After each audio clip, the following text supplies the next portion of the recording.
हूँ आया कहाँ से और मेरा रूप क्या, संबंध दुखमय कौन है, स्वीकृत करूं परिहार क्या।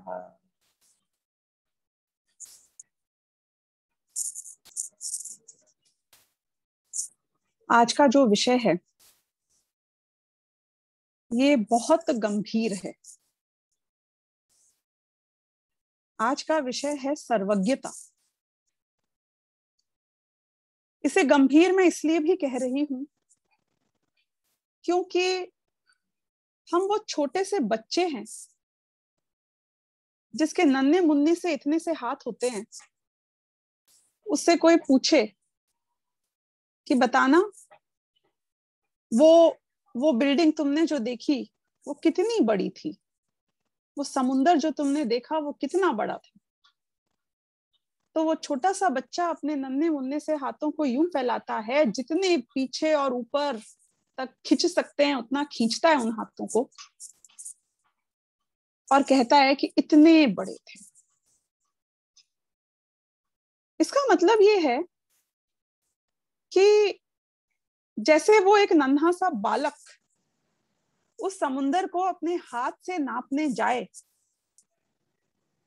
तो उसके लिए ये बहुत आसान काम नहीं है। वो पूरी दुनिया को अपने हाथों से जब नापता है तो समझता है कि इससे ज्यादा बड़ा तो और कुछ हो ही नहीं सकता। ऐसे ही हमारा ज्ञान, हमारा आज का जो ये क्षयोपशम ज्ञान है प्रगट पर्याय में, अभी वर्तमान में हमारा ज्ञान वो नन्हे मुन्ने बालक के हाथों के समान है। और जिस सर्वज्ञता, जिस केवल ज्ञान की आज हम चर्चा करने जा रहे हैं वो समुंदर की तरह, खुले आकाश की तरह अथाह है, बहुत डिफिकल्ट है। मैं दोनों ही बातें बताऊंगी। पहली बात तो ये बताऊंगी कि हम बहुत आसान समझते हैं। हाँ पता है ना, परिभाषा तो आर्या तुम्हें भी आती होगी सर्वज्ञता की। मुझे नहीं लगता यहाँ पे एक भी श्रोता ऐसा होगा जिसे परिभाषा नहीं पता सर्वज्ञता की। शब्दों में तो हम जानते हैं, लेकिन मैं आपको इस बात की गारंटी दे सकती हूँ कि यदि सर्वज्ञता का अर्थ क्या होता है वो भाव हमें ख्याल में आए तो हमारे पेट में कुछ कुछ ना हो ऐसा हो ही नहीं सकता। एक बहुत बड़े से मकान के ऊपर, 100 मंजिले मकान के ऊपर बालकनी पे आप खड़े हो जाओ और नीचे देखो तो पेट में कुछ कुछ होता है ना। क्यों होता है? क्योंकि आपने बहुत ज्यादा डेप्थ देख ली। अगर सर्वज्ञता का स्वरूप समझो और पेट में कुछ कुछ नहीं हुआ, इसका अर्थ है कि आपने सर्वज्ञता का स्वरूप ही नहीं समझा। मैं क्यों बता रही हूँ ये बात? क्योंकि सर्वज्ञता का स्वरूप बहुत गहरा है, हमारा ज्ञान बहुत छोटा है। ऐसा नहीं है कि श्रुत ज्ञान में लोकालोक को जाना नहीं जाता, श्रुत ज्ञान से भी लोकालोक को जाना जाता है, पर उसके मायने क्या हैं इसको हम समझेंगे आज और कल के बीच में। सबसे पहले तो हम सर्वज्ञता तक पहुंचते हैं। सर्वज्ञता, सर्वज्ञ को ऐसा कहते हैं कि भूतकाल और भविष्य काल भी वर्तमान काल की तरह स्पष्ट नजर आता है। किस रूप में आता होगा? कल्पना करना, मन में विचार करना। कल्पना तो हर चीज की जा सकती है कि नहीं की जा सकती है? कल्पना तो मैंने आपको वो सफेद साड़ी वाले भूत आप हो ऐसी भी कराई थी, कर ली थी ना हमने। कल्पना तो हम ये कर सकते हैं कि हम 100 माले की मंजिल से नीचे देख लें या कूद भी जाएं। कल्पना की बात हो रही है। केवल ज्ञानी की कल्पना करो आप एक बार कि भूतकाल और भविष्य काल किस रूप में जाने जाते होंगे। जैसे मैं अपनी बचपन की यादें जान लेती हूँ, ऐसे जैसे मैं भविष्य के अंदाजे लगा लेती हूँ, ऐसे सर्दियों का जब मौसम आएगा तो कैसा लगेगा, भविष्य में जो सर्दियों का मौसम आएगा तब कैसा लगेगा, ये मैं अपनी कल्पना में जान सकता हूँ। केवल ज्ञानी कैसे जानते हैं एग्जैक्टली? कि केवल ज्ञानियों को प्रवचन सार जी ग्रंथ में आता है कि जैसा स्पष्ट प्रत्यक्ष वर्तमान नजर आता है, वर्तमान नजर आता है यानी कि राइट नाउ आपकी आंखों के सामने जो वस्तु आपको नजर आ रही है ना, वो प्रत्यक्ष नहीं है, वो परोक्ष है। क्योंकि आपका जो ज्ञान है वो खुद ही परोक्ष है। मति ज्ञान और श्रुत ज्ञान, जिस ज्ञान को हम लेके बैठे हैं, इंद्रिय ज्ञान है ना हमारे पास, डायरेक्ट आत्मा तो नहीं देख सकता है ना। टेस्ट कराऊं अभी? दृष्टि, चलो आंखें बंद करो और देख के दिखाओ। आत्मा देखता है ना, आंखें थोड़ी देखती हैं। देखो, देख के दिखा दो जरा। क्यों नहीं देख पा रही हैं तुम्हारी आंखें? तो झूठ है ये बात कि आत्मा देखता है, आंखें ही तो देखती हैं। फिर मान ली तुमने ये बात कि आंखें देखती हैं, फिर आत्मा नहीं देखता। कि ऐसे तो चश्मे वालों को चश्मे के बिना भी नहीं दिखता, लेकिन प्रभा जी आपका चश्मा देख रहा है कि उसके पीछे आप देख रहे हो। अरे ये तुम्हारी कमजोरी की निशानी है। किसी ने बैशाखी पहन रखी है अपने, तो वो बैशाखी होने का मतलब है कि उसकी टांगें कमजोर हैं। उसका मतलब ये नहीं है कि चलना उसके खुद के द्वारा हो नहीं सकता। काबिलियत तो खुद की रहेगी ना। आंखें कमजोर हैं पर देखने का काम तो आंखें ही करती है ना। तो हमारा जो ज्ञान है ये इंद्रियों के माध्यम से प्रवाहित होता है, इनडायरेक्ट है, डायरेक्ट नहीं है, इसलिए ये परोक्ष है। इसलिए मेरे आंखों के सामने, चलो आंखों को छोड़ो, मेरे जबान के ऊपर जब मैं रसगुल्ला रखूं और रसगुल्ले का जो स्वाद मुझे आता है वो परोक्ष है। केवल ज्ञानी का मुंह जूठा तो नहीं होता, उनका तो मुंह ही नहीं होता। लेकिन केवल ज्ञानी के ज्ञान में जब उस रसगुल्ले का स्वाद झलकता है, वो आपके और मेरे, वो जो रसगुल्ले का ज्ञान हमें हो रहा है, जब वो हम जीभ पे रखते हैं उससे कई गुना ज्यादा स्पष्ट होता है। और वो उस रसगुल्ले के पिताजी और दादाजी और 7 पुश्तों को पहचानते हैं, और भविष्य में वो रसगुल्ला कहाँ जाकर उसका क्या होने वाला है। वो एक एक परमाणु जो रसगुल्ले का है, वो आपके पेट में जाने के बाद आज से लेके अनंत काल तक, भविष्य तक, किस गटर में, किस नाले में, किस माध्यम से, किस पाइप से पहुंचने वाला है, ये पूरा ज्ञान केवल ज्ञानी के ज्ञान में। मैं अगर एक पुद्गल के परमाणु की जर्नी की बात करूं, एक पुद्गल के परमाणु की कहानी की बात करूं, अनादि काल से लेके अनंत काल तक,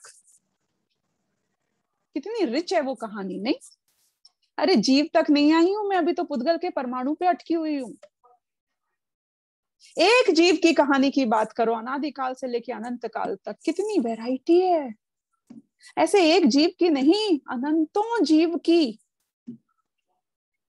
आप जानते हो कि ये जमीकंद है ना अपने, आलू, प्याज, गाजर, मूली, इन जमीकंदों के सुई की बराबर नोक के एक छोटा सा हिस्सा लिया जाए, उसमें असंख्यात तो शरीर होते हैं निगोदिया जीव के। और एक एक शरीर में जीव पता है कितने होते हैं? आज तक, अनादि काल से लेके आज तक जितने सिद्ध भगवान हैं, जितने सिद्ध हुए हैं आज तक, उनसे अनंत गुने ज्यादा जीव वो आलू की एक सुई की नोक बराबर हिस्से में, उसमें भी असंख्यात शरीर हैं, उनमें से एक शरीर में रहते हैं। कई लोगों को ये प्रश्न कई बार खड़ा होता है कि ये 6 महीने 8 समय में सच्ची में 608 जीव मोक्ष चले जाते हैं, कि सच्ची है? तो अनादि काल से तो जाने कितने चले गए होंगे। कि सही बोल रहे हो? कि अनंत काल है, अभी तो भविष्य कभी खत्म नहीं होगा। कि सही बोल रहे हो? तो इसका मतलब है कि जाते रहेंगे, जाते रहेंगे। कि बिल्कुल सही बोल रहे हो? तो खत्म हो जाएंगे, सारे जीव ही मोक्ष पहुंच जाएंगे? नहीं, संसार में कौन रहेगा फिर? कि बता रहे हैं ना आचार्य कि वो असंख्यात शरीरों में से एक शरीर में जितने जीव हैं, उससे वो कितने हैं कि सारे सिद्धों से अनंत गुने जीव तो उस सुई की नोक बराबर उसमें एक एक शरीर में। अब आप बोलो, आप क्या क्या बात कर रहे हो? कितने ही सिद्ध चले जाएं, जीव बहुत हैं, ऐसे अनंत जीव। आप जीवों की संख्या की इमेजिनेशन कर पा रहे हो? कितने जीव होंगे टोटल? कितने आलू हैं, कितने प्याज हैं? और आपको पता है सिर्फ आलू प्याज में नहीं रहते हैं निगोदिया जीव। पूरे लोकाकाश में ठसाठस भरे हुए हैं। वो तृष्णाली के बारे में भी सुना होगा ना, पाइप है बीच में जिसमें 30 जीव रहते हैं, मनुष्य, स्वर्ग के देव, नारकी, सारे लोग रहते हैं। तृष्णाली देखी होगी ना कभी आपने, कभी मंदिरों में गए होंगे, हमने अपना 3 लोक का नक्शा देखा होगा, तो बीच में एक पाइप बना देते हैं, लेकिन उस पाइप के बाहर भी निकोदिया जीव ठसाठस सब जगह भरे पड़े हैं। सिद्धशिला को भी नहीं छोड़ा भाई, सिद्धशिला को नहीं छोड़ा। तो इतने निगोदिया जीव, आप विचार कर सकते हो एक एक जीव की कहानी अपने आप में अनादिकाल से अनंत काल तक कितनी विस्तृत है, और केवल ज्ञानी के ज्ञान में कितने जीवों की कहानियां झलकती हैं कि हर जीव की अनादिकाल से लेके अनंत काल की कहानी केवल ज्ञानी के ज्ञान में स्पष्ट। क्या उनको प्रॉब्लम नहीं, उनके पास बहुत टाइम है, उनके पास कोई काम नहीं है ना दूसरा, जानते रहेंगे आराम से वहां सिद्धशिला में बैठे बैठे, उनको क्या करना है। तो भाई साहब सदियों में नहीं, एक समय में जान लेते हैं,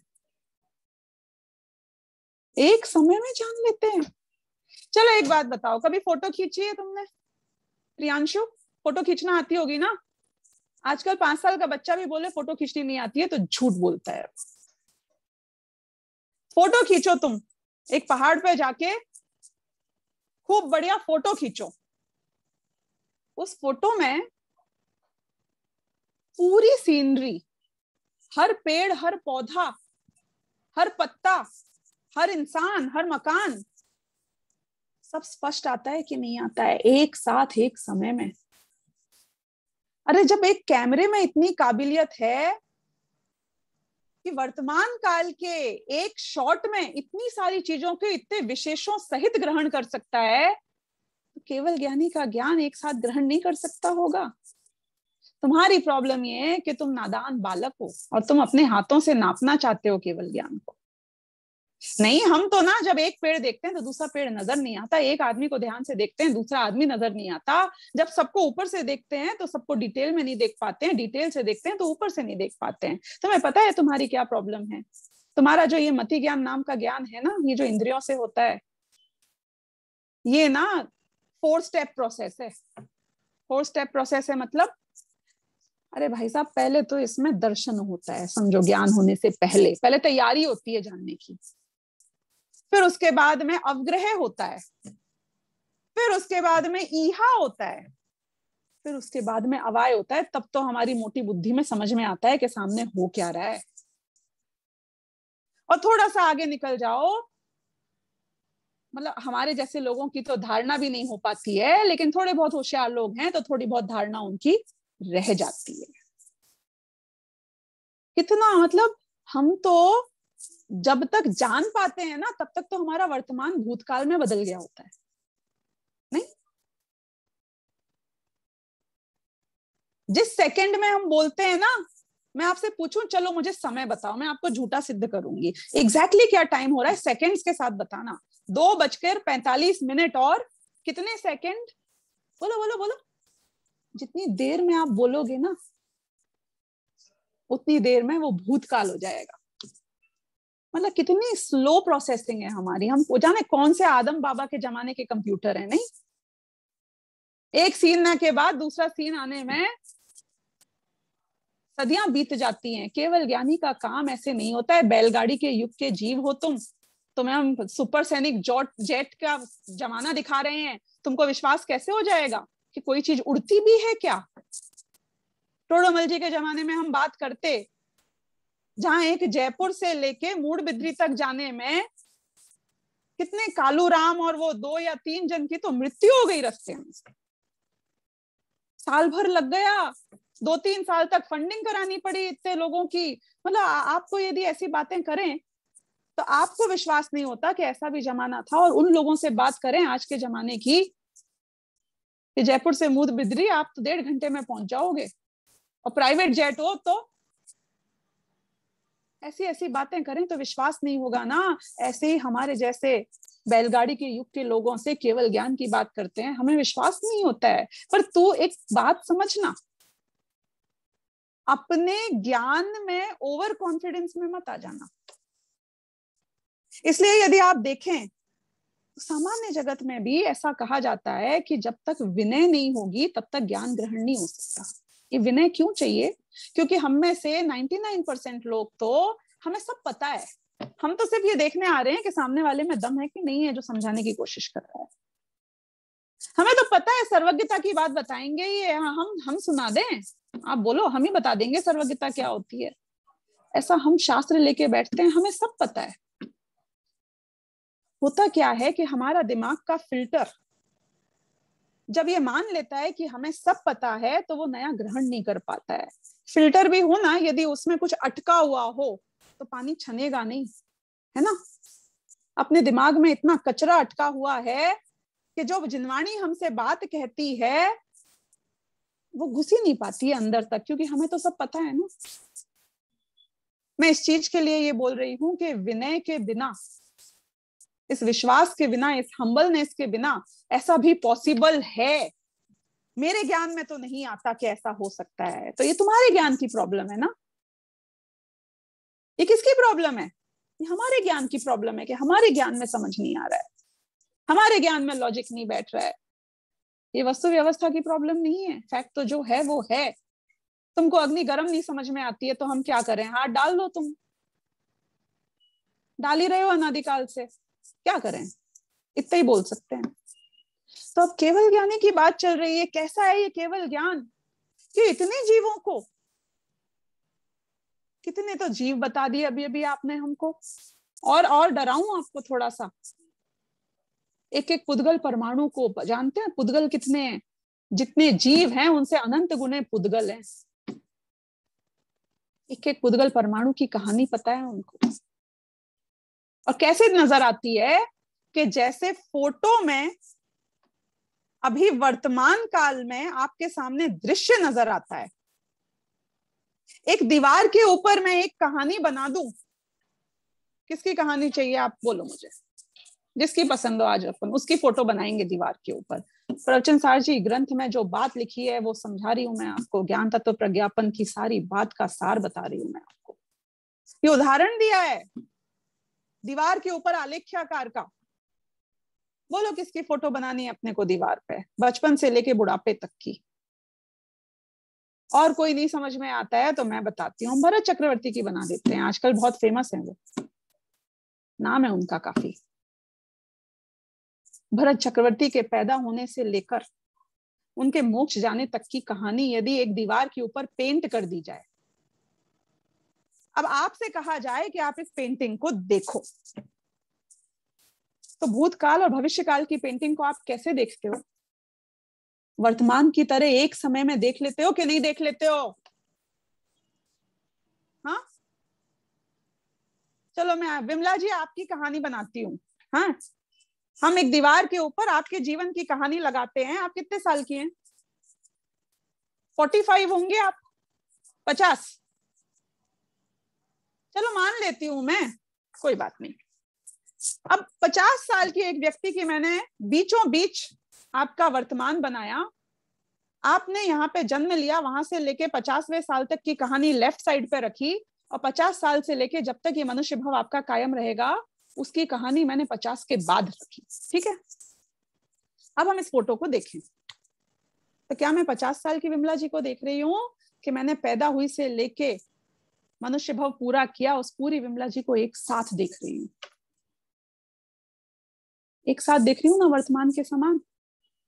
केवल ज्ञानी जब विमला जी को जानते हैं तो कैसा जानते हैं कि आज ये 50 साल की हैं और आपका अनंत काल उनको उसी भित्ति पे, उसी दीवार पर वैसा का वैसा नजर आ जाता है। फोटो मेमोरी की तरह समझो, ऐसे क्लिक हो जाता है एक समय में। जानते हैं ना आप, देखो भूलना मत, वो एक समय बहुत इंपॉर्टेंट है यहाँ पे। हम तो कैसे जानते हैं, जब मैं 3 साल की थी तब ऐसा हुआ, फिर मैं 5 साल की हुई फिर ऐसा हुआ। नहीं नहीं नहीं नहीं नहीं, फोटो एक सेकंड में खटाक आपके पूरे जीवन की कोई फोटो खींच ले, अनादिकाल से लेके अनंत काल की, इसी समय में। आज आप 50 साल की हैं, अभी तक आपने ऐसा ऐसा किया है, और भविष्य में जो करने वाली हैं वो उनकी फोटो में एक समय की पूरी दुनिया की फोटो खिंच जाती है उनके ज्ञान में। बोलो कैसा है केवल ज्ञान? है कि है ऐसा कैसे हो सकता है? जो पर्याय अभी पैदा ही नहीं हुई उसको कोई कैसे जानेगा? हाँ? जो पर्याय का अस्तित्व ही नहीं है उसको कोई कैसे जानेगा? आप बहुत आईना आईना करते रहते हो ना, हम भी आपको बताते हैं आईने में वो दिखता है जो आज है। विमला जी आज आईने के सामने जाएंगी तो 2 साल की विमला जी दिखाएगा वो आईना। तो फिर केवल ज्ञानी के केवल ज्ञान को आईने का उदाहरण दिया गया है शास्त्रों में, हम तो ऐसे ही मानेंगे। आपको लगता है कि इस पूरी दुनिया में ऐसा कोई उदाहरण हो सकता है जिससे हम केवल ज्ञान का कंपैरिजन पूर्ण रूप से कर सके? यूनिक है केवल ज्ञान। दुनिया में ऐसी कोई वस्तु आज तक बनी नहीं केवल ज्ञान के अलावा जिसका कंपैरिजन केवल ज्ञान से किया जाए।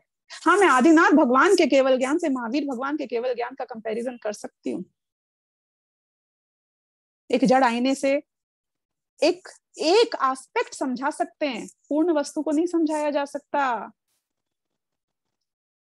तो वो भूतकाल की पर्याय और भविष्य काल की पर्याय जो बिचारी जिनका अस्तित्व ही नहीं है उनका आकार कैसे झलक गया? ऐसे ही वस्तु का स्वरूप है कि आपको अपना आकार देने के लिए होने की जरूरत नहीं है। मैं बताऊं, आपके दिमाग में भी उन वस्तुओं के आकार हैं आज की तारीख में जिनका अस्तित्व ही नहीं है। चलते हैं भूतों के पास, वही सफेद साड़ी वाले होते हैं क्या सच्ची में? हाँ, होते हैं क्या? रात को चले जाओ शमशान घाट पे, ऐसे ऐसे आकार नजर आएंगे, ऐसी ऐसी वस्तुएं नजर आएंगी जो है ही नहीं। अरे वस्तु का ज्ञान होने के लिए उस काल में वस्तु का होना जरूरी नहीं है। जब मैं भूतकाल को मैं अपने ज्ञान से जान लेता हूं तो केवल ज्ञान ही नहीं जान पाएंगे। हाँ? अरे भूतकाल जिसकी पर्याय नष्ट हो चुकी है उसको मैं जान सकती हूँ, आप जान सकते हो? आप नहीं जान सकते हो? क्या बात कर दी विमला जी। आज सुबह खाने में क्या खाया था आपने? आज सुबह खाने में क्या खाया था आपको पता है कि नहीं पता है? पता है? कैसे पता है? आपके सामने है खाना, आपके सामने तो मैं हूं। भूतकाल में है ना जो सुबह खाना खाया था। जो खाना खा लिया आदमी ने वो याद है कि नहीं है? अरे भूतकाल की वस्तु को मैं अपने ज्ञान में, ठीक है परोक्ष ही सही यार, क्या फर्क पड़ता है, मेरे पास जो ज्ञान है उससे कोई बात नहीं। अरे अपने घर में ब्लैक एंड व्हाइट टीवी है तो क्या फर्क पड़ा, न्यूज तो उसमें वही आती है ना जो बड़े बड़े प्रोजेक्टर स्क्रीन करने के बाद आती होगी, डिजिटल डिस्प्ले के बाद। है मेरे पास फटी पुरानी एक मेमोरी ब्लैक एंड व्हाइट जमाने की। मैं परोक्ष से जानता हूं लेकिन मैं भूतकाल को जानता हूं, इंपॉर्टेंट ये। वैसे मैं तो भविष्य भी जानती हूँ, विमला जी आपका नहीं पता। नहीं, मैं आपको बता सकती हूँ सच्ची में। मैं आप किसी दिन आना, अभी तो अपने पास टाइम नहीं है, यहाँ पे तो बहुत लिमिटेड टाइम है। मैं आपको सब बता दूंगी क्या क्या होने वाला है। अरे शास्त्रों में देखा होगा तो आप भी बता सकते हो क्या क्या होने वाला है। नहीं, छठा काल आने वाला है, हमें नहीं पता कि नहीं? नहीं, आप ही बड़ी बड़ी बातें मत करो। चलो मैं आपको मेरे बारे में बताती हूँ। मैं बताऊं अपने बारे में? हाँ, मैं बता सकती हूँ। मैं अगर आज 10 साल की हूं तो अगले साल मैं 11 साल की होंगी। मैं ये भविष्य जान सकती हूँ कि नहीं जान सकती हूँ? जानने की बात चल रही है ना। 20 साल बाद वो 10 साल का बच्चा 30 साल का होएगा, मैं ये जान सकता हूँ कि नहीं जान सकता हूँ? मैं भी भविष्य जान सकता हूँ। मतलब आपको सिर्फ मुझे ये बात यहाँ पे तर्क से सिद्ध करनी है कि जिस पर्याय का अस्तित्व नहीं है उस पर्याय का ज्ञान वर्तमान में हो सकता है। हमको भी होता है, अपने रूप से होता है, लेकिन केवल ज्ञानी को हमारे जैसा कच्चा काम नहीं होता। उनको तो प्रत्यक्ष ज्ञान में भूतकाल भविष्य काल सब स्पष्ट रूप से फोटो की तरह एक समय में झलक जाता है। अब आपको क्या लगता है, बस एक लोकालोक कोई तो जान लिया, इतना ही काम है ना? इतना ही था ना? कि नहीं, केवल ज्ञानी के एक समय की ज्ञान की पर्याय में उनके अपने स्वयं के भविष्य काल की एक एक समय की ज्ञान की पर्याय झलकती है कि नहीं झलकती है? एक केवल ज्ञानी के वर्तमान काल की ज्ञान की पर्याय में दूसरे केवल ज्ञानी की ज्ञान की पर्याय झलकती है कि नहीं झलकती है, और दूसरे केवल ज्ञानियों की अनंत भविष्य की केवल ज्ञान की पर्याय झलकती हैं कि नहीं झलकती हैं। अरे हमको तो एक लोकालोक को जानने में आश्चर्य लग रहा है, केवल ज्ञानी की एक समय की ज्ञान की पर्याय में लोकालोक अनंतों अनंतों अनंतों बार झलक जाता है। खुद की ज्ञान की पर्याय के रूप में, अन्य केवलियों की ज्ञान की पर्याय के रूप में विचार तो करो। उनके पेटे में ऐसा समा जाता है, जैसे पानी पिए ना, हमारा पेट हो बड़ा, पता ही नहीं चलता है कहाँ चला गया। आपको 2 बूंद पानी दे दूं मैं, बोलो यार पता ही नहीं चला कहाँ गया ये तो। हमारे स्मारक के विद्यार्थी होते हैं ना, अब अपनी बात नहीं कर रही, उनकी बात कर रही हूँ, उनको 2 रोटी खिलाओ, बोले हैं खाई थी क्या, ऐसे ही मुंह कुल्ला कर लिया होगा थोड़ा ऐसे ही स्टार्टर की तरह, वो पता ही नहीं चलता है उनके पेटे में कहाँ समा जाता है। केवल ज्ञानी के पेटा में लोकालोक कहाँ समा जाता है पता ही नहीं चलता। एक बार लोकालोक की बात करते हो आप, उनकी कैपेबिलिटी जानते हो आप, एक ज्ञान के समय की पर्याय की। कोई बोले हम तो पगला जाएंगे भैया, हम तो इतना सारा जिस दिन प्रवचन 3 सुन लेते हैं हम तो उसी दिन पगला जाते हैं। इतना इतना कैसे जान सकता है कोई, और जानने के बाद खुश कैसे रह सकता है कोई। हाँ, बात नहीं समझ में आती। असली बात यहां से शुरू होगी। जो बात मैंने आपसे कहा था, मैंने वादा किया था कि मैं आपको वो बात बताऊंगी सर्वज्ञता के बारे में, जो गिने चुने लोग मिलेंगे आपको जिन्हें पता है। उस बात की शुरुआत इस बात से होती है। अब सुनना, मैं बताऊं, बहुत ध्यान से सुनना, सोना मोना मत, कान वान को जोर से रगड़ लेना। देखो, जैसे अपन है ना, अपने को अगर 20 चीजों को एक साथ जानने के लिए बोला जाए तो अपन कैसे जानते हैं? एक को जाना, दूसरे को जाना, तीसरे को जाना, चौथे को जाना, पांचवे को जाना। क्या करते हैं अपन? ये श्रीमद रायचंद जी है ना, वो शतावधानी थे, तो उनके सामने इन लोगों ने, वो एक जज ने कहा कि आप आओ और अब शो करो, हमें दिखाओ, डेमोन्स्ट्रेट करो, आप कैसे ये 100 काम एक साथ कर सकते हो। तो उनने वहां पर कोर्ट में ऐसी व्यवस्था बनाई कि एक तरफ उनके साथ किसी को खड़ा कर दिया कि शतरंज का खेल खेलो इसके साथ, दूसरे आदमी के साथ बोला कि कविता की एक एक पंक्ति की रचना करते जाओ, तीसरे के साथ बोला कि आपको कोर्ट में दलील करनी है, चौथे के साथ बोला ऐसे कर करके 100 काम पकड़ा दिए एक साथ करने के लिए। और जब उनने डेमोन्स्ट्रेट किया, मतलब कौन श्रीमद रायचंद जी तो आप जानते हो ना, पंचम काल के आपके मेरे जैसे औदारिक शरीर वाले, और एक तरीके से कहूं तो मंदबुद्धि जीव ही, क्योंकि पंचम काल में जितनी बुद्धि होती है उतनी बुद्धि थी उनमें। वो बात अलग है कि हमसे कहीं ज्यादा थी। मतलब अब मैं अपने बारे में कुछ कहना नहीं चाहती, पर पॉइंट ये है कि वो तो अभी कुछ साल पहले हुए हैं ना, ये कम कोई किसी और युग की, किसी और की बात नहीं कर रहे हैं। उन्हें 100 काम एक साथ करने के लिए दिए गए, उन्हें 100 के 100 काम और अच्छे तरीके से बखूबी फटाफट उनका उपयोग, मतलब ये कहानी सुनाता जा रहा है तो वो भी तुमने बता, उसके भी जवाब दे दिए, वहां पे वस्तुएं दिखा दी वो भी आप बताते जा रहे हो। 100 काम, एक एक काम हम ढंग से नहीं कर पाते हैं, ऐसे 100 काम एक साथ उनने कर लिए। मुझे क्या बताना है वो सुनना। वो बात अलग है, श्रीमद रायचंद जी ने खुद ने प्रतिज्ञा ले ली थी बाद में, क्योंकि जब उपयोग की इतनी शीघ्रता होती है ना, आजकल इसे मल्टीटास्किंग कहते हैं। मल्टीटास्किंग का मतलब पता है क्या होता है? जैसे कि जिन लोगों ने वीडियो बंद कर रखा है उनमें से कुछ लोग हो सकते हैं जो अभी मल्टीटास्किंग कर रहे होंगे। कैसे?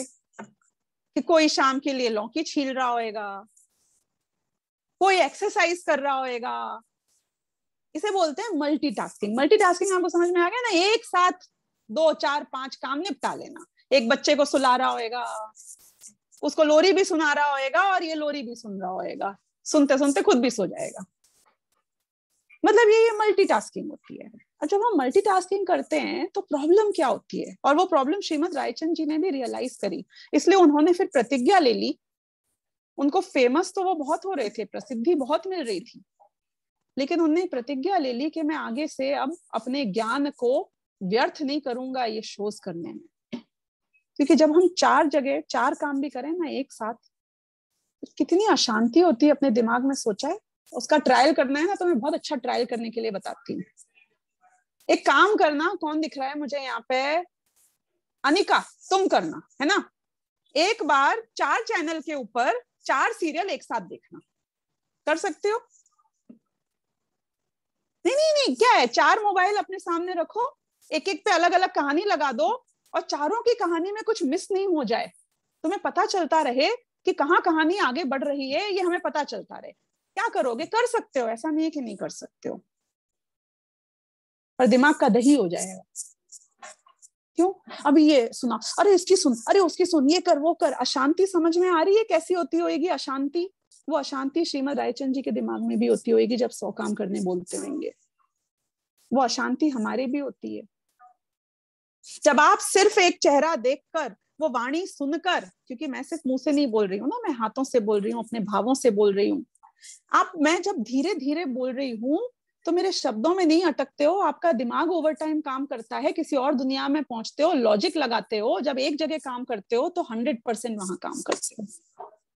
जब 4 जगह काम करते हैं तो महा अशांति हो जाती है। क्यों? क्योंकि वो प्रोसेसिंग का टाइम नहीं मिलता हमें, वो विचार का टाइम नहीं मिलता। उस गैप को हम दूसरी जगह लगा देते हैं दिमाग को। लॉजिक समझ में आ रहा है ना ये वाला? अब केवल ज्ञानी के केस में क्या होता है?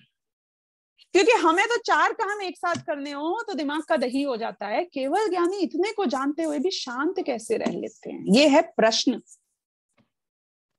और अगर ऐसी अशांति जैसी मुझे 4 काम करने में मिलती है या होती है, ऐसी अशांति यदि केवल ज्ञानी होने के बाद हो, तो मुझे सच्ची में बताऊं, केवल ज्ञान नहीं चाहिए भैया। हम पत्थर भले, हम जड़ भले, कुछ ना जाने ज्यादा अच्छा है। इतनी जान जान के दिमाग खराब करने से तो अच्छा है नहीं। मतलब ये बहुत बड़ा पॉइंट है। ये प्रश्न आपके दिमाग में आना चाहिए, वरना इसके उत्तर का मजा नहीं आएगा। हैं आप लोग सब इस प्रश्न के साथ? अब केवल ज्ञानी के केस में एक समय में जो सारी वस्तुएं आ जाती हैं, उनको एक एक करके जानना होता, एक के बाद एक करके जानना होता, तो ये तकलीफ आती जो आपको और मुझको आती है। हमें मल्टीटास्किंग में क्यों प्रॉब्लम आती है? क्योंकि जिस समय मेरा उपयोग एक पर होता है उस समय दूसरे पे नहीं हो पाता, जब दूसरे पे होता है तब तीसरे पे नहीं हो पाता। बराबर? लेकिन केवल ज्ञानी में सबका तरफ उपयोग एक साथ एक ही समय में हो जाता है, इसलिए वो बहुत सहज है। ये जवाब प्रियांशु समझ में आया कि नहीं आया? नहीं, अभी भी मैं अपनी वो असली पिक्चर पे नहीं आई हूं, वो इसके बाद आएगी। पहले ये पॉइंट समझो, ये पॉइंट नहीं समझा तो अगली बात समझ नहीं आएगी। हम क्योंकि एक एक करके एक एक वस्तु को जानते हैं, इसलिए हमें बहुत तकलीफ होती है। देखो, अगर आपको बंबई से पुणे जाना है तो आप थकोगे कि नहीं थकोगे? हाँ ना बोलने से पहले प्रश्न पूछो कि कैसे जा रही हूं। कि अगर कोई मुझसे बोलेगा पैदल जाओ, भाग के जाओ, एक एक कदम आगे बढ़ाओ, तो थकूंगी ना, कैसे नहीं थकूंगी भाई साहब। लेकिन यदि आप ये कहो कि मेरे लिए पुष्पक विमान आ रहा है जिसमें मैं कदम रखूंगी और 10 मिनट में पुणे पहुंच जाऊंगी, तो क्या मैं थकूंगी? नहीं थकूंगी ना। तो अब हमारे केस में क्या हो रहा है कि हमें पैदल चलने वाले आदमी, हमें बंबई से पुणे इतना दूर दिखता है, लेकिन केवल ज्ञानी तो पुष्पक विमान में है। अरे देवगति के जीव ऐसा कहते हैं, अभी केवल ज्ञानी तक तो गई नहीं, देवगति के जीवों की, संसारियों की बात कर रही हूँ, जो निगोद में जाने वाले हो, ऐसे जीवों की भी बात कर रही हूँ। ये देवगति के जीव ऐसा कहते हैं कि जितनी देर में हम ताली बजाते हैं उतनी देर में अकृत्रिम जिनालयों के दर्शन करके भी आ जाते हैं, वंदना करके भी आ जाते हैं। ये तो स्पीड है उनकी, lightning speed. Actually lightning speed भी गलत है, नहीं, क्योंकि लाइट भी इतनी फास्ट कहां ट्रेवल कर सकती है। तो पहली बात तो हमारे विमान में फर्क है, यानी कि केवल ज्ञान एक के बाद एक नहीं होता, इसलिए केवल ज्ञान के साथ आकुलता नहीं होती, केवल ज्ञान के साथ बोझा नहीं होता, परेशानी नहीं होती, अशांति नहीं होती। दूसरा जो असली कारण है उनकी शांति का, वो पता है क्या है? हम जब मिथ्या दृष्टि, रागी द्वेषी जीव, जब हम पर द्रव्य को जानते हैं, तो जानते हैं कैसे जानते हैं? कि समझो मैंने इसको जाना, ये आपको कुछ नजर आ रहा है, एक राउंड सर्कल, समझो मैंने इसको, आपने इसको जाना, मैंने भी इसको जाना, हम सब इसको जान रहे हैं, हम सब अपनी ज्ञान की पर्याय को नहीं जान रहे हैं जिसमें ये झलक रहा है। दोनों का डिफरेंस समझ में आया कि नहीं आया? वास्तव में मैं इसको नहीं जानता हूं। देखो इसका एक और उदाहरण देते हैं, आपको बात ख्याल आएगी। जब आपने इस रिंग को देखा है ना, जब आपने इस रिंग को देखा, अपन अभी आंखों की बात करते हैं, नेत्रों की, ये भी प्रवचन सार जी ग्रंथ में उदाहरण आया है बाकायदा, कि ज्ञान का स्वरूप हमारी आंखों की तरह है। हमारी आंखें कैसी हैं, देखने का काम कैसे करती हैं? कि उस दिन क्या हुआ, एक आदमी ने जलते हुए झोपड़े को देखा। आपको क्या लगता है, उसकी आंखें जल गई? क्यों? जब जलते हुए झोपड़े को देखा है तो जलेगा ही ना। अगर मैं बोलूं कि मैंने जलते हुए झोपड़े में प्रवेश किया, स्पर्शन इंद्रिय से उस गर्मी को जाना, तो तुम बोलोगे जल गए होगे फिर तो आप। यदि मैं कहूं मैंने अग्नि को चखा, तो आप बोलोगे तुम्हारी जबान नहीं जली क्या? जब मैं कहती हूं कि मैंने अग्नि को देखा, तो आपको ये शक नहीं होता कि मेरी आंखें जल गई होंगी? क्योंकि आंखों का ऐसा स्वभाव है कि आंखें उस वस्तु को छुए बिना उसको जान लेती हैं। चाहे मैं आंखों से अग्नि को देखूं, चाहे मैं आंखों से समुद्र को देखूं, ना मैं जलती हूं ना मैं डूबती हूं। क्योंकि आंखें, आपको पता है कि अग्नि को नहीं देखती, आंखों में अग्नि ने प्रवेश नहीं किया। आंखों ने किसको देखा? आंखों में, स्कूल में प्रियांशु पास हुए हो ना, 10th स्टैंडर्ड तक पढ़ा है ना पक्का? फेल होके तो नहीं आए हो? स्कूल में पढ़ा है कि आंखें कैसे देखती हैं। हमारे आंखों के पीछे ये रेटिना वगैरह सब होता है ना, मैं टेक्निकल वर्ड्स यूज नहीं करूंगी, जो अपनी पुतली है इसके अंदर, ऐसा कहते हैं कि जिस पदार्थ को ये देखती है, वो रोशनी जब आती है आंखों के अंदर, उसकी एक उल्टी इमेज पड़ती है, और वो इमेज को हमारा ब्रेन सीधा करके पढ़ता है। ये बात जानते हो कि नहीं जानते हो? हाँ प्रियांशु, फेल होके आए हो तुम, झूठ बोल रहे हो, ये बात नहीं पढ़ी है मतलब। आंखों में अग्नि ने प्रवेश नहीं किया, आंखों से मैंने किसको जाना? आंखों में जो झलक पड़ी अग्नि की, मैंने वास्तव में उसको जाना। हाँ, समझ में आई कि नहीं आई ये बात? तो जब केवल ज्ञानी लोकालोक को जानते हैं, लोकालोक को जानने के लिए तो बहुत घूमना पड़ता होगा, ट्रैवलिंग जॉब है ये तो। पहले लोक में जाओ, फिर अलोक में जाओ, भूतकाल में जाओ, भविष्य में जाओ, बहुत घूमना फिरता पड़ता होगा। कि ये आंखें अपनी जगह पे रहते हुए, आपको पता है मेरी आंखें इतनी तेज हैं प्रभा जी, मैं तो चांद भी देख लेती हूँ, बहुत तेज है। कितने किलोमीटर दूर होएगा वो अंदाजे से?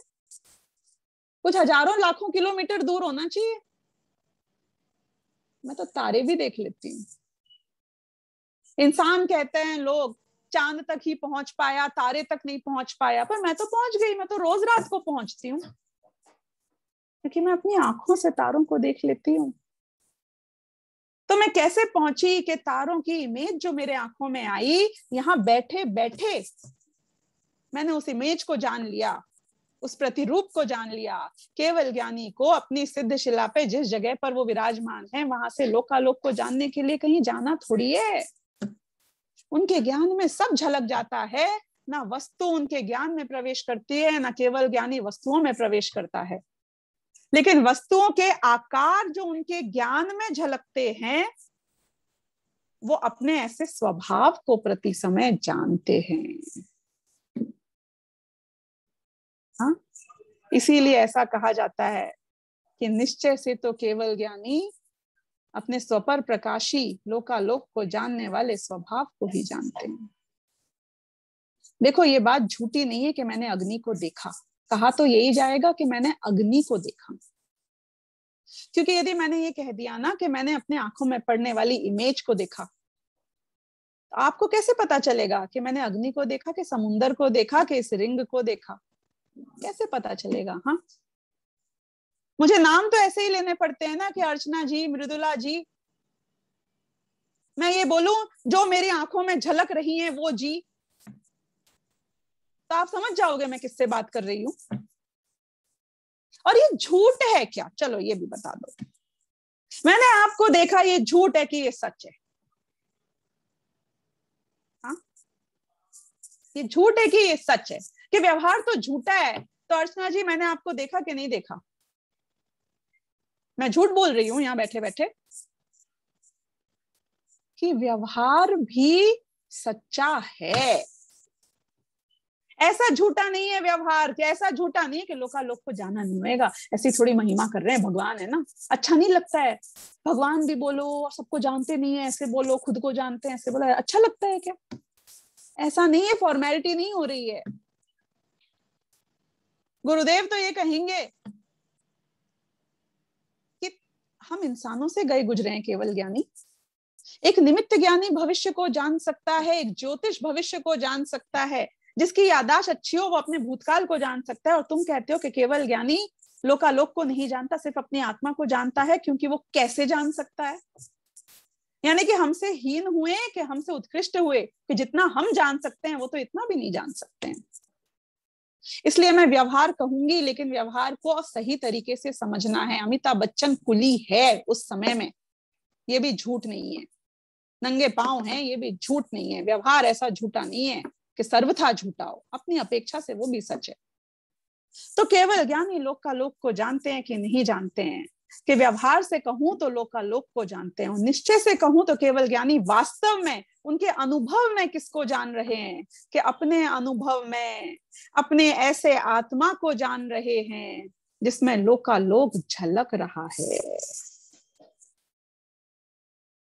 अपने आत्मा को भी उसी काल में जान रहे हैं, आत्मा के स्वभाव को भी उसी काल में जान रहे हैं, और जो लोकालोक के आकार उनकी ज्ञान पर्याय में झलके हैं उसको भी उसी काल में जान रहे हैं। और क्योंकि एक एक करके नहीं जानना पड़ता, एक साथ सारे लोक की फोटो उनके केवल ज्ञान की एक समय की पर्याय में एक उतने ही इंपॉर्टेंस के साथ, फोटो में कोई कोना इग्नोर नहीं हो जाता है ना। फोटो में एक छोटा सा मकान एक छोटे से कोने में होगा उस फोटो के, तो भी उतना ही स्पष्ट नजर आता है जितना कि बीच वाला मकान। तुम्हें देखने में तकलीफ होती है कभी बीच के कभी साइड के, फोटो में तो उतने ही सब स्पष्ट हैं। ऐसे केवल ज्ञानी के ज्ञान में प्रत्येक पदार्थ उतना ही स्पष्ट है। एक आखिरी बात और करूंगी, करने की तो इसमें बहुत बातें हैं, कल भी है अपने पास, कंटिन्यू भी करेंगे, लेकिन एक बात जरूर कहूंगी कि विमला जी, आपके हमने भविष्य काल और भूतकाल दीवार पे उकेरे थे, याद है ना आपको? इसका मतलब है आप जो भी जीवन जी रहे हो, केवल ज्ञानी ने जैसा जान लिया है, आपका हर परिणाम, आपकी प्रत्येक क्रिया, आपका वर्तमान अपनी नियति को, उस समय की उस पर्याय को प्राप्त करने के हिसाब से चल रहा है। सब केवल ज्ञानियों को पता है मैं मोक्ष कब जाने वाली हूँ, सबको पता है, बस मुझे ही नहीं पता है, आपको भी नहीं पता होगा। सारे केवल ज्ञानियों को पता है, आपको पता है कि मैं किस क्षण में मोक्ष जाने वाली हूँ। मेरे प्रत्येक समय के परिणाम, मेरे प्रत्येक समय की क्रिया भाव, ये सब उसी तरीके से अपने आप ढलते चले जा रहे हैं जैसा मेरे साथ होने वाला है। अगर मेरे साथ एक्सीडेंट भी होना होगा, यदि मैं बीमार भी पड़नी होंगी, मतलब मेरे साथ जो कुछ भी जैसा भी इस भव में अगले भव में होना है, मैं तो उस समय में उसे देखती हूँ कि अच्छा ऐसा हुआ, जब वो वर्तमान हो जाता है। केवल ज्ञानी ने तो सब जान रखा है। अब किसका बोझा मेरे माथे पर और क्या करना है मुझे? उन्हें पता है हम कहाँ जा रहे हैं, कैसे जा रहे हैं, कब पहुंचेंगे। और हम चाहे चाहें और चाहे ना चाहें, जैसे हैं वैसे रहें तो भी अपने आप उसी ओर चले जाएंगे। ये कुछ और बातें हैं जिसका मैंने आपको वो जो होता है ना आइसबर्ग, उसका टिप दिखाया है। करेंगे हम कल और इसके ऊपर चर्चा आगे जाकर। तो इसी के साथ आज का समय तो पूरा हो गया, तो आज का वक्तव्य पूरा करूंगी। यदि आपके कोई प्रश्न हो तो आप पूछ सकते हैं, और नहीं हो तो आराम कर सकते हैं। हाँ अनिका जी। दीदी मुझे कंफ्यूजन थी कि जैसे आपने बोला था कि अब वो आलू के उस भाग में जितने अनंत सिद्ध हैं, अभी हो रहे हैं या होंगे, सभी उसमें आ जाते हैं, उससे भी कम ही। तो जैसे अनंत काल तक बोलते हैं, तो अनंत काल का हम आइडिया कैसे लगा सकते हैं अनादि अनंत का? वर्तमान का तो वो फिर भी बोल सकते हैं कि उतने जीव ज्यादा है, पर अनादि तो हमें नहीं पता ना, अनादि अनंत। देखो पहली बात तो तुमने थोड़ा सा कंफ्यूजिंग सा बोला, वो मैं थोड़ा क्लैरिफाई कर देती हूँ कि आलू की एक सुई की नोक बराबर हिस्से में असंख्यात शरीर हैं, असंख्यात निगोदिया शरीर हैं, और हर निगोदिया शरीर में आज तक जितने सिद्ध हुए हैं उनसे अनंत गुने जीव उस एक शरीर में है। तो पहले तो ये रेक्टिफाई कर लेना, क्योंकि तुमने थोड़ा सा कंफ्यूजिंग सा बोला था। दूसरा पॉइंट, तुम क्या जानना चाहती हो? भविष्य कितना लंबा है, ये प्रश्न है तुम्हारा। तुम क्या जानना चाहती हो? भूतकाल कितना बड़ा था? क्या जानना है तुमको, बोलो। मैं बोल रही थी कि अब हमें पता तो है नहीं कि कितना बड़ा है ठीक भूतकाल है, और भविष्य काल, तो हम ये कैसे बोल सकते? पर आलू के अंदर जितने जीव हैं वो तो काउंटेड ही है ना, वो चाहे हमें नहीं पता बहुत है, पर वो तो एक लिमिटेड ही होंगे ना। हाँ तो तो हम लिमिटेड ही है ना। मैंने कहा अनलिमिटेड बोला, केवल ज्ञानी के ज्ञान में भी लिमिटेड ही झलके हैं, क्योंकि उनने संख्या बता दी। हाँ, तो यही मैं पूछ रही थी कि जो आलू में तो लिमिटेड जीव हैं, पर जो अब सिद्ध होंगे वो तो अनलिमिटेड है, क्योंकि वो तो पहली बात, काल तो भविष्य किसी के को सिद्धों की नहीं है। बात नहीं है, जो अभी तक भूतकाल में सिद्ध हुए हैं उनकी बात है। तुम तो वहां पे कंफ्यूज हो रही हो। भूतकाल का भी तो कोई स्टार्ट नहीं है ना। तो भी शास्त्रों में ऐसा आता है कि जितना भूतकाल है उससे अनंत गुना ज्यादा भविष्यकाल है। तो इसका मतलब कभी स्टार्ट हुआ था, वरना वो लिमिट काउंट कैसे कर सकते हैं हम? तुम नहीं कर सकती हो ना काउंट, तभी तो उसे अनंत कह रहे हैं। अनंत का मतलब पता नहीं, है क्या जैसे होता है? आलू असंख्यात के का मतलब पता है क्या होता है? और उसके कितने भेद होते हैं पता है? असंख्यात और अनंत भेद होते नहीं, हैं। वो नहीं कह रही, पर कुछ लिमिट है, ये बोल रही थी मैं कि जैसे आलू में उतने जीव हैं वो लिमिट है, उससे ज्यादा नहीं है उसमें। पर अब अनादि की अगर स्टार्ट नहीं हुई तो हम ये कैसे बता सकते हैं कि इतने भूतकाल के वहां पे सिद्ध हैं? देखो मैं तुम्हें बताऊं, समुंदर कितना बड़ा है। वो बच्चे से हम बात करें कि समुंदर कितना बड़ा है, लिमिट तो होगी ना समुंदर की। अनलिमिटेड नहीं हो सकता है समुंदर। लेकिन उससे पूछें कि समुंदर कितना बड़ा है, तो वो बोलेगा अनलिमिटेड बड़ा है। अब हमने बोला कि सूरज कितना बड़ा है, तो वो हम कहेंगे कि सूरज समुंदर से भी अनलिमिटेड टाइम्स ज्यादा बड़ा है। फैक्ट है कि नहीं है? कितने अर्थ आ सकते हैं सूरज के अंदर? सूरज कितना बड़ा है ना। जो सूरज हम समझते हैं, जितना समझते हैं उसमें size of the sun and size of earth is very tiny, isn't it? तो समुंदर भी बहुत बड़ा है और सूरज भी बहुत बड़ा है, और सूरज समुंदर से अनंत गुना ज्यादा बड़ा है। हमने आपको बता दी ये बात, क्योंकि ये सत्य है। लेकिन अब आप ये प्रश्न पूछना चाह रहे हो कि लेकिन समुंदर कितना बड़ा है एग्जैक्टली कि अब वो बच्चा को समुंदर कितना बड़ा है ये नहीं जाना जाता। तो हमारे लिए चाहे सिद्धों की बात करो, चाहे भूतकाल के समयों की बात करो, चाहे निगोदिया जीवों की बात करो, इतना समझना हमारे लिए भाव जरूरी है कि इतना है कि कभी खत्म नहीं होएगा। अपने लिए इतना है। समुंदर में पानी कितना है कि कितनी बाल्टी निकाल लो कभी खत्म नहीं होएगा। तो अपनी बुद्धि में तो जितना समा सकता है उतना ही समाएगा ना। एक सक्षय अनंत होता है, एक अक्षय अनंत होता है। अब मैं उसकी डिटेल में जा नहीं रही हूँ। जो अक्षय अनंत होता है उसका कभी अंत नहीं आता। जो सक्षय अनंत होता है उसे कहते अनंत है पर उसका अंत आता है। तो ये करणानी योग की विषय की और आगे आगे बातें हैं। 5 साल ध्यान से पढ़ना, मजा आएगा, सबके जवाब मिलेंगे तुमको।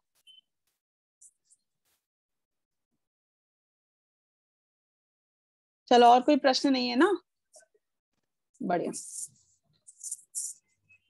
सहजानंदी शुद्ध स्वरूपी अविनाशी हूँ आत्म स्वरूप।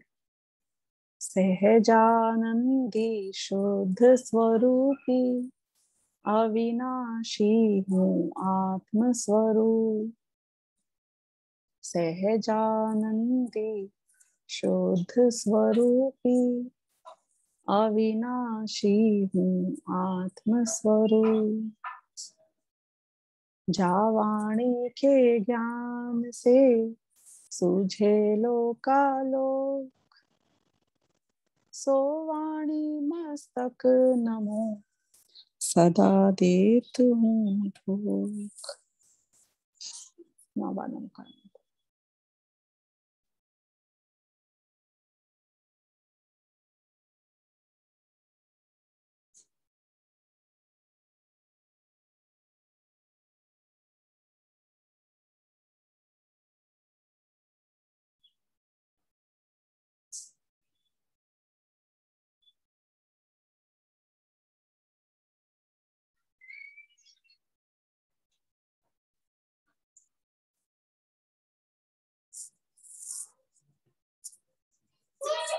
चलिए जय श्री सभी को। जय जी। अभी बहुत ही मार्मिक क्लास आदरणीय दीदी की हम सभी के समक्ष रही है और इसके पश्चात आदरणीय संजीव जी भाई साहब की क्लास इसी आईडी पर रहेगी, तो सभी इसी आईडी पे जुड़े रहें। उसके पूर्व हम सभी तत्वास खुद का पाठ करेंगे और यदि आप में से किसी को पाठ करना हो तो अपना रेज हैंड कर दें, यहाँ से अनम्यूट किया जाएगा और स्क्रीन शेयर यहीं से होगी। आपको किसी को पाठ करना हो तो यहाँ रेज हैंड कर दें।